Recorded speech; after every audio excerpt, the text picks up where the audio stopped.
there isn't that risk, rather than the way you've put it? Well, he has to be sure that there won't be, that justice will be done, yes, rather than the other way around. My lady? I'm trying to... Yes, I'm bound to accept that. I maybe there were too many double negatives in what I was saying. I accept he has to satisfy himself that he is in a position, given what he's already said and will say, to ensure that there will be a fair trial for the other appellants. Yeah. That's the question.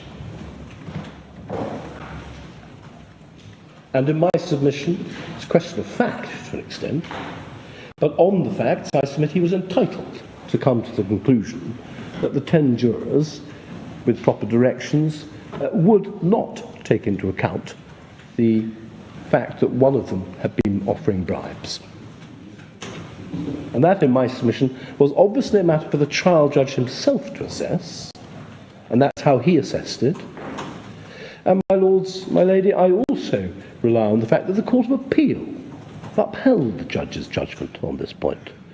So what you would be effectively doing is saying to the, as were the local courts, they were wrong to hold that justice, there could be a fair trial, notwithstanding. But the Court of Appeal appears to have been comforted by the fact that there was nothing to be gained by questioning or looking into the matter any further.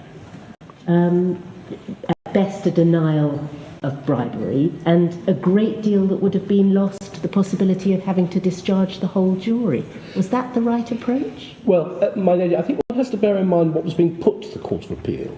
I think from recollection, what was being said to the Court of Appeal, and is not so much being said now, is that the judge should have carried out an inquiry. He should have made more inquiries. My answer to that is that if the judge was satisfied that a direction would put the matter right,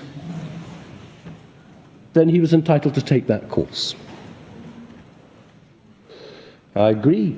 The question is, could he rationally be satisfied? You might say if he couldn't rationally be satisfied, well, that's that. But in my submission, he could be, for the reasons I've already, in a sense, gone through right at the beginning. He has reminded the jury of the seriousness of their role and the importance of deciding in accordance with the evidence. He's told them again and again, you are the judges, you are not to speak to anyone. They are well aware of their special position. And I submit it's quite often the case that prejudicial information comes out in the course of a trial, which gets in front of the jury, and as long as a judge's direction, I'll come on to the direction in a moment, as long as a judge's direction is sufficient to ensure that the jury will decide in accordance with the evidence and not in accordance with the unfair prejudicial material, then he's entitled to take that course.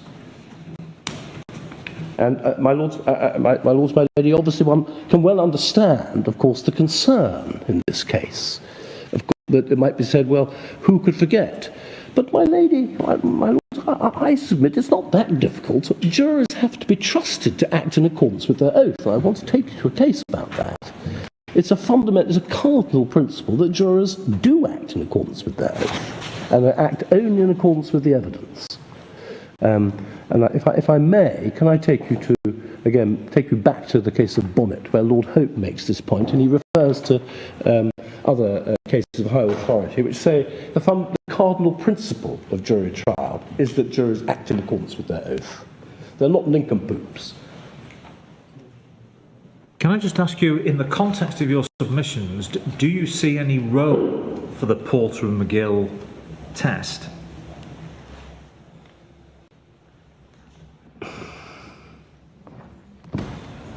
It's fair to say that where I'm putting it is that the question is whether there was a fair trial or not.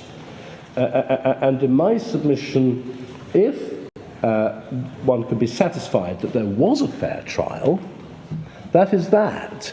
I mean, in one sense, I accept that what I'm saying is that if the court is satisfied there was no risk of well, in one sense, Porter and McGill is to do with a real risk of possibility that the tribunal is is biased. But it's not the appearance so much, but there is a risk of possible bias.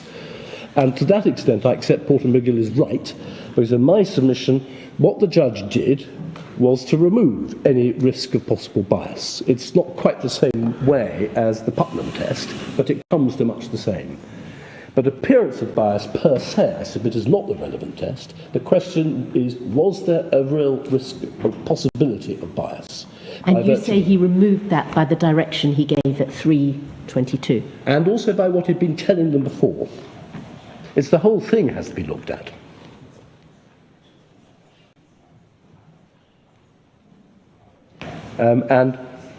It's often said in the cases that the judge is entitled to look at, the judge in making these sorts of decisions will bear in mind his view of the jury, so far as he can tell, over the course of the hearing.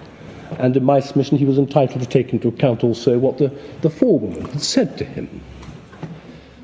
And I do submit, if one asks, and looking at everything, if one looks at A, the verdict, B, the letting off of Shane Williams, and C, the evidence, which I'll come to later, if I may, which is simply overwhelming, one asks, what unconscious bias, so to speak, added to all the evidence which was there anyway? How could it have done? And that is the point about the strength of the case. One can see where the evidence is equivocal and so forth. One might say, well, that's rather harder to tell. But if it's 2 and 2 equals 4, well, there is in my submission a basis for saying the risk of the possibility of bias it has been removed, was not likely to have affected the jury's verdict, or won't have affected the jury's verdict.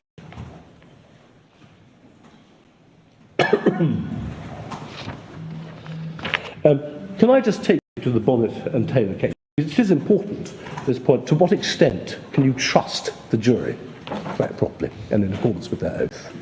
And we looked at one passage already. It's at 6291.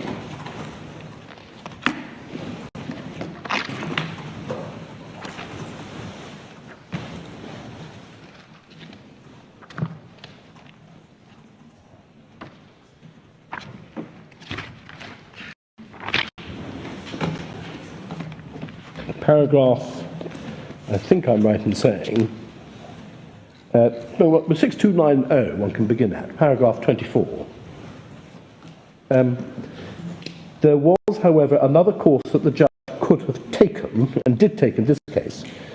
That's say, not making further inquiries about the juror. At the outset of his summing up, he gave the usual direction to the jury. It was for them to decide what evidence to accept and what to reject. He then gave this direction: decide this case on the evidence and only on the evidence. Do not be influenced by anything you might have been told by anyone, whether by some fellow member of the jury that sat or are sitting with you, about some prior knowledge or feeling or view. That is unimportant, and if you act upon that, justice will have miscarried, because that's not the evidence.